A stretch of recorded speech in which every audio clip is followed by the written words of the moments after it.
Buenas tardes, jóvenes alumnos del primer grado secundario. En esta sesión de clases vamos a conversar sobre los niveles de organización que tienen los seres vivos. Cuando estamos hablando de los seres vivos,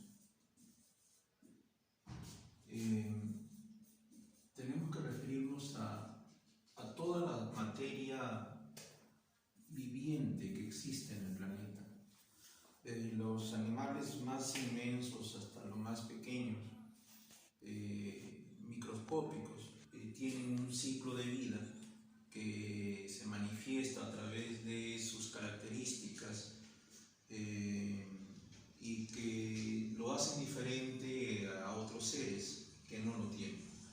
Los seres vivos también se llaman seres bióticos porque cumplen una función, cumplen un ciclo de vida. Son seres animados y hay otros seres que no lo son, ¿no? Son los seres inanimados o los cuerpos inanimados. Entonces, tenemos aquí los seres animados,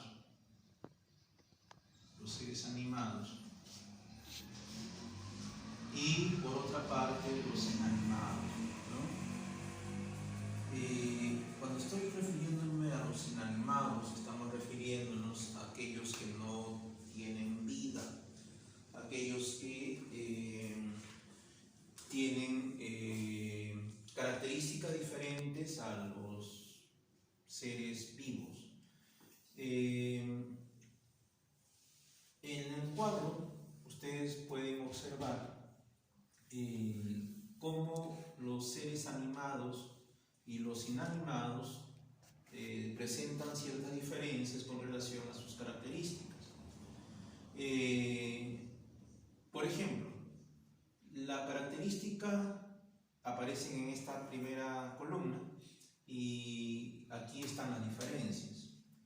Cuando, por ejemplo, hablamos de la composición química en las moléculas del ser, de los seres, en los seres animados, en los seres vivos, la composición química es muy compleja, ¿no? Tiene inmensa cantidad de sustancias químicas, vistas por una parte de la biología que se llama la bioquímica. Esa composición química hace que los seres animados sufran constantes cambios, ¿no? Están cambiando permanentemente.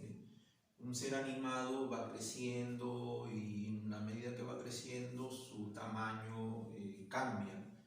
En cambio, los seres inanimados, su composición química en sus moléculas es sencilla.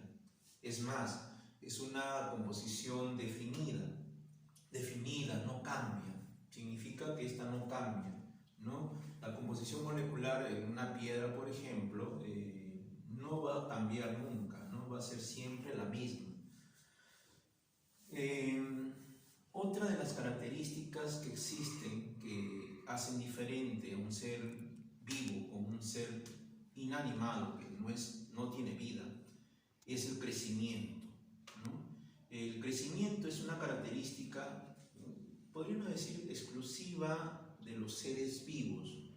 El crecimiento es interno y es proporcional a los órganos que tiene el cuerpo.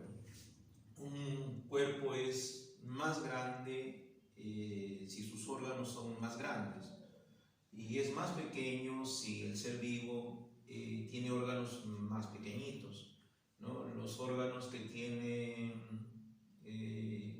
un perro son diferentes a los órganos en tamaño que tiene un elefante. Entonces, a función de esos órganos, el crecimiento del ser vivo es proporcional a ello. En los seres inanimados no existe crecimiento, ¿no? El crecimiento podríamos decir que es externo, y es externo por una adición de materia, es decir, yo puedo hacer crecer algo si es que voy adicionando materia, ¿no? Si yo tengo, por ejemplo, un poco de aceite que no tiene vida, yo puedo hacer que la cantidad de aceite crezca si es que voy aumentando, voy adicionando materia, ¿no? Una característica importante de los seres vivos está en función al ciclo vital. El ciclo vital es el ciclo de la vida, el ciclo que hace que la persona tenga un periodo de vida. En los seres vivos, el periodo de vida es limitado, ¿no? Nosotros no somos eternos. El periodo de vida en los seres vivos es desde un punto hasta un límite. El ser vivo nace, crece, se reproduce y al final muere, ¿no? Entonces, en esta muerte queda su ciclo de vida del ser vivo, ¿no? Sin embargo, los seres inanimados, los seres que no tienen vida, no tienen límite su ciclo vital, ¿no? Es más, no tienen ciclo vital, ¿no? Me vuelvo a referir, por ejemplo, a un metal de hierro, siempre va a tener cantidad de años, ¿no? Una bolsa de plástico, por ejemplo, no tiene un límite de ciclo vital.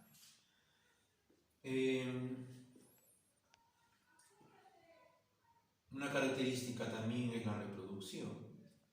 La reproducción es una característica de los seres vivos que permite la perpetuidad de los seres, es decir, que los seres sean perpetuos, ¿no? Que el género del ser vivo sea perpetuo, que no desaparezca, ¿no? Aunque hay seres que están en extinción, la reproducción permite que el ser vivo siga viviendo, siga un proceso, ¿no? Nosotros somos una cadena de nuestros padres, de nuestros abuelos, bisabuelos, ¿no? Entonces, la reproducción es exclusiva de los seres vivos. Los seres no vivos, los seres inanimados, no tienen reproducción, ¿no? De tal manera que estos seres no se pueden reproducir, pero sí pueden dividirse. Yo puedo dividir una de las propiedades de la materia es que la materia se puede dividir en partes cada vez más pequeñas, ¿no? Yo puedo dividir la materia en cuerpo primero, luego en partículas, en moléculas, en átomos, y los átomos todavía más en protones, electrones, neutrones. Pero esa división se da en los seres inanimados, pero no tienen reproducción. La reproducción es una exclusividad. Exclusivo significa que es algo propio de. Entonces, los seres vivos se reproducen y solo ellos pueden hacerlo, ¿no? Los seres que no tienen vida no pueden reproducir, no tienen reproducción. Otra característica que marca diferencias entre un ser animado y un ser que no tiene vida es el movimiento, ¿no? El movimiento de los cuerpos es activo en los animales. Ahora, un movimiento no solamente es el desplazamiento, ¿no? A veces en física confundimos que moverse es trasladarse de un lugar a otro. No, yo puedo estar quieto y estarme moviendo, ¿no? Entonces, pero también me muevo si camino. Entonces, el movimiento es es cambiar de posición, ¿no? Entonces, el movimiento en los animales es activo, es decir, los animales y nosotros los seres humanos, ya lo dijimos antes, somos también animales racionales. los animales, incluyéndonos nosotros, los seres humanos, tenemos un movimiento activo, es decir, nos podemos mover gracias a sistemas que tenemos, un sistema esquelético, un sistema muscular que permite movernos de un lugar a otro, nos permite mover una mano, un brazo, un pie, etc. Pero también los seres vivos son las plantas. Y en las plantas el movimiento no es activo propiamente, ¿no? Las plantas no se mueven de un lugar a otro, salvo que yo la traslado. Pero sí se mueven estando quietas, ¿no? Las plantas se mueven porque el movimiento implica ir creciendo, por ejemplo, ¿no? Una planta empieza a crecer y entonces se empieza a mover, ¿ya? En cambio, los seres inanimados, están aquí, ¿no? Los seres que no tienen vida no se mueven por sí solos, es decir, carecen de movimiento. Una piedra no se mueve sola, una silla no se mueve sola, una piedra no se mueve sola, una mesa no se mueve sola. Entonces, para que se pueda mover cualquier cuerpo que no tenga vida, el hombre tiene que ejercer sobre ella una fuerza, ¿no? Esquemas que se estudian en una parte de las ciencias que se llama dinámica, se llama cinemática, que estudia el movimiento de los cuerpos, ¿no? Muy bien, jóvenes. Otra característica que hace diferente a un ser vivo de un ser que no tiene vida es el metabolismo. ¿Qué es el metabolismo? Me parece que lo habíamos visto ya en una sesión anterior. Es el continuo intercambio que el ser vivo tiene con el medio ambiente, con el ambiente que lo rodea, ¿no?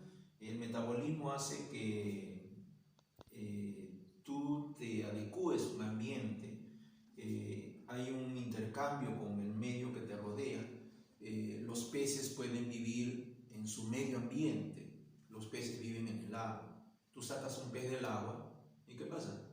Se muere, porque su metabolismo lo hacen allí dentro del agua. Igual, nosotros estamos aquí en la Tierra, sobre la superficie, y nuestro medio ambiente es la atmósfera. Y en la atmósfera tenemos aire, y nosotros necesitamos de oxígeno para vivir. Si yo no tengo oxígeno, muero, ¿no?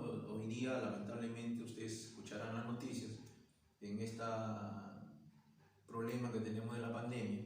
Mucha gente muere, no solamente por no tener esa máquina de respiración artificial, sino simplemente porque no tiene un balón de oxígeno al costado para que pueda mantenerse con vida.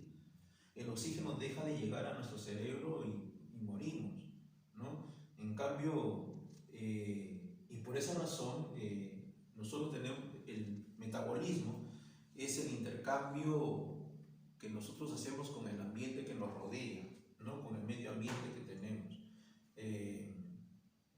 Ya les he dado dos ejemplos, ¿no? Los seres humanos, que nuestro ecosistema, nuestro ambiente que nos rodea es el aire, la atmósfera. En cambio, en los peces es el agua, ¿no? En los seres inanimados, ese metabolismo es indiferente, es decir, los seres inanimados no necesitan tener una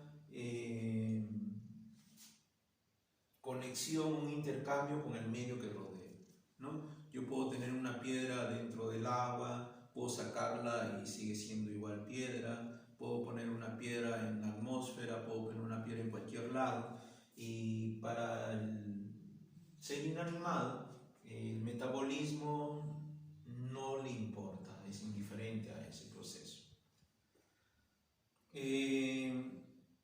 Otra característica que hace diferente a los seres animados de los seres inanimados es la adaptación que se presenta en los cuerpos. En los seres vivos, en los seres animados, el ser vivo que no se adapta a un ambiente muere, ¿no? te decía hace un rato, ¿no? El pez que no está dentro del agua va a morir, porque esa es su adaptación, ellos se adaptan a ese ambiente para vivir. El hombre, si le falta oxígeno, muere. Entonces, la adaptación es una relación que existe entre lo que es el ambiente que nos rodea y el ser vivo. Entonces, si nosotros no nos adaptamos a un esquema, nos morimos, ¿no? Ya te decía hace un rato, yo no tengo oxígeno o me falta oxígeno, muero. Te falta oxígeno, mueres. Porque tú estás adaptado a tener oxígeno, a respirar oxígeno. Que no lo respiramos directamente, ¿no? Nosotros respiramos oxígeno a través del aire. El aire tiene muchos gases, pero dentro de ellos, dos importantes, ¿no? El nitrógeno en su fórmula molecular y el oxígeno, ¿no? Curiosamente, el aire tiene aproximadamente 70% de nitrógeno, ¿no? 70% de nitrógeno, mientras que el oxígeno tiene apenas 30%, o 29 y pico, porque los otros poquitos porcentajes son de otros gases menos importantes. Pero estos dos son los más importantes, el nitrógeno y el oxígeno. Y sin embargo, tú observas, nosotros solamente del aire percibimos el 30% del oxígeno.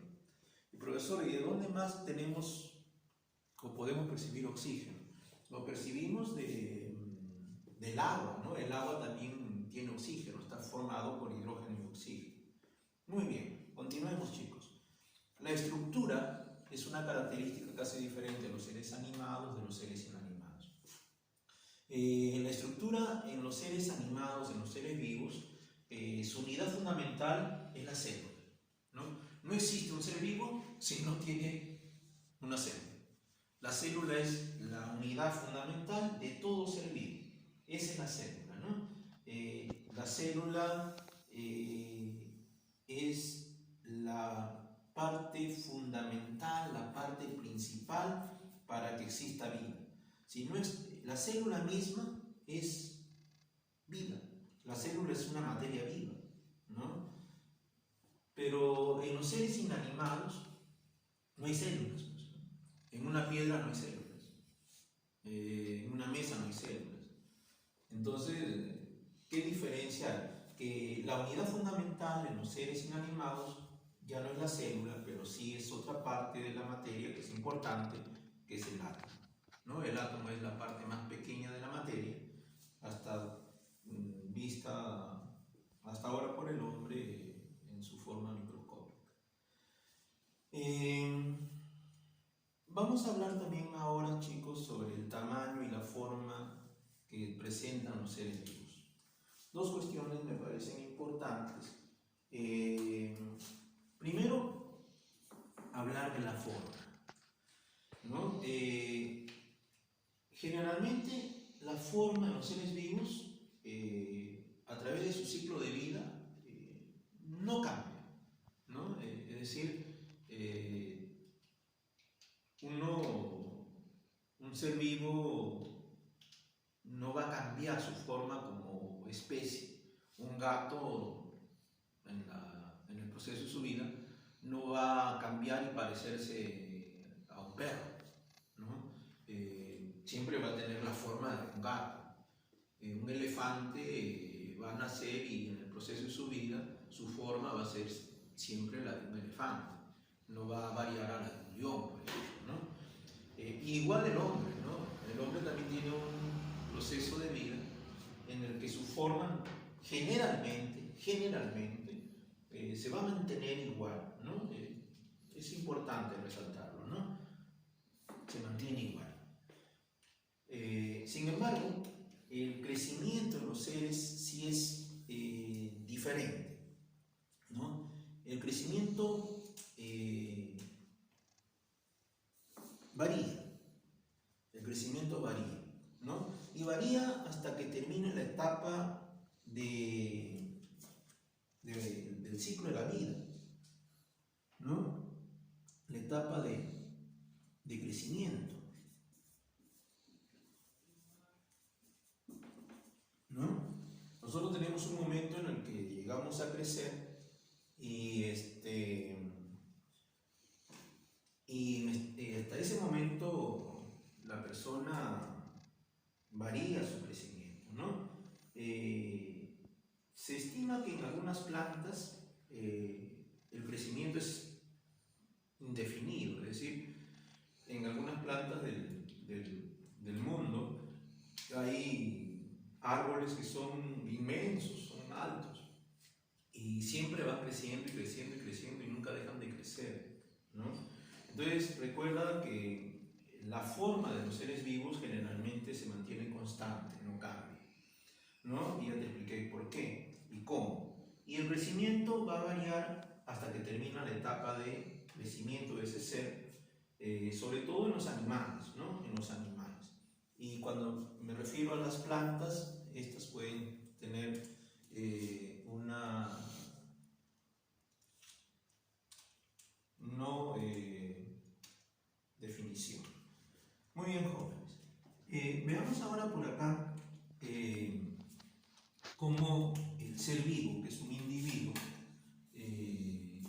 tiene esta organización que hace un momento hablábamos, ¿no?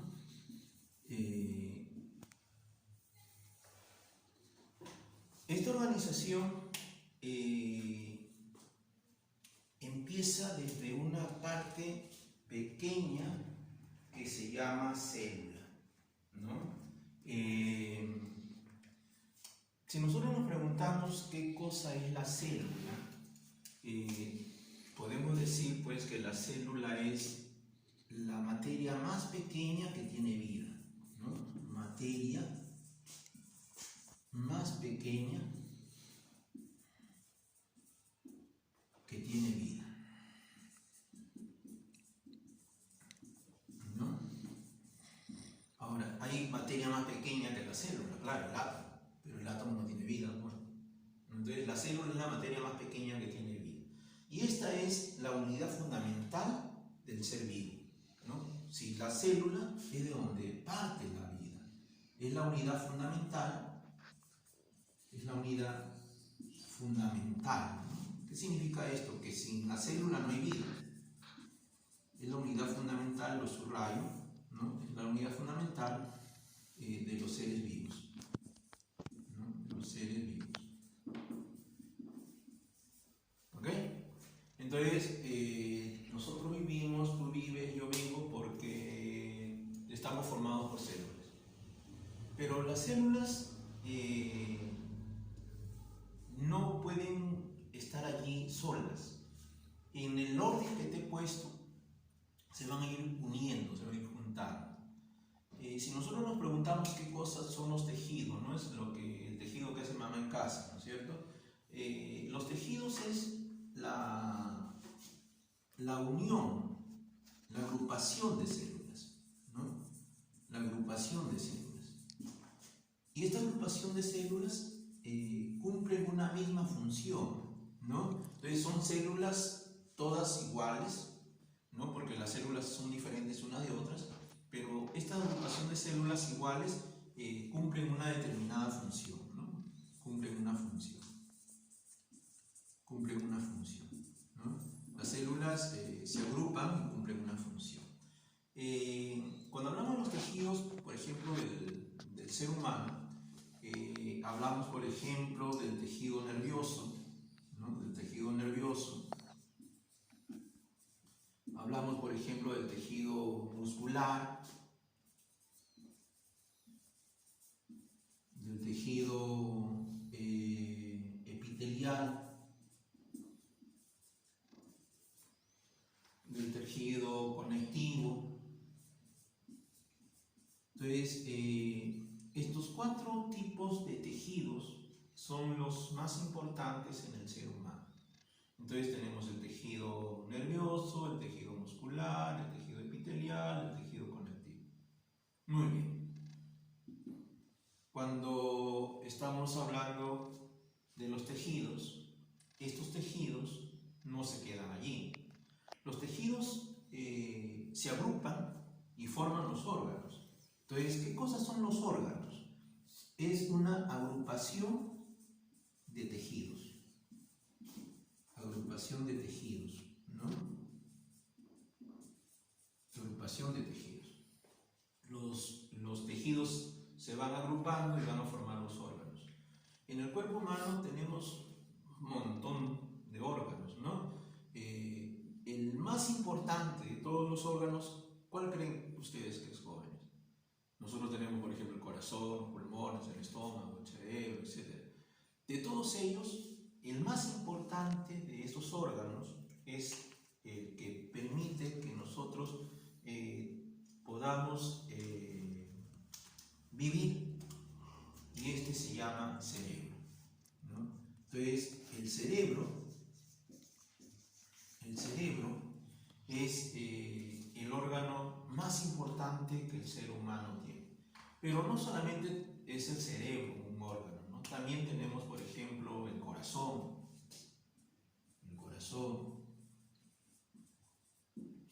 los pulmones, ¿no? Los pulmones, el estómago. Observa todo esto que te estoy explicando, porque luego vamos a tener que trabajar las fichas. El estómago, el hígado, ¿no? El hígado, las páncreas,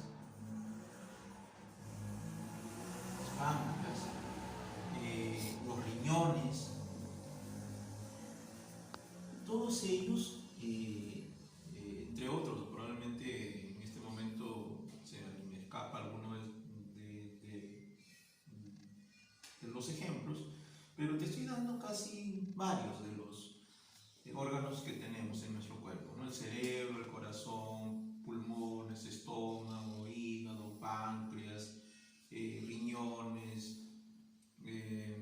Entonces, mira, es escrito con negro el más importante, que es el cerebro, ¿no? Bueno, cuando los órganos se juntan, forman los sistemas. Entonces, el sistema es una agrupación de órganos. Una agrupación de órganos, ¿no? De órganos y de tejidos. Entonces, los sistemas que nosotros conocemos son muchos en el cuerpo, ¿no? Por ejemplo, tenemos el sistema circulatorio, y cada sistema está formado por una serie de órganos y tejidos, ¿no? En el sistema circulatorio, por ejemplo, tenemos como un órgano importante el corazón, ¿no? El corazón permite que nuestra sangre circule a través de todo nuestro cuerpo. Tenemos, por ejemplo, el sistema óseo, ¿no? El sistema óseo. O también le llamamos el sistema esquelético, el sistema del esqueleto, ¿no? El sistema muscular, ¿no? De los músculos. Otro sistema importante es el sistema nervioso, ¿no? Que hay que evitar ahora en esta etapa de pandemia, que los nervios nos ganan, ¿no? Porque estamos un poco metidos en casa, pero hay que evitarlo, ¿no? El sistema nervioso es un poco el que a veces se desfasa de tu proceso y hace que no te sientas bien. Entonces, si tú miras, cada esquema que he explicado aquí te va indicando que se va formando algo diferente cada vez, ¿no? Desde la más pequeña, que es la célula, pasa a ser luego un tejido.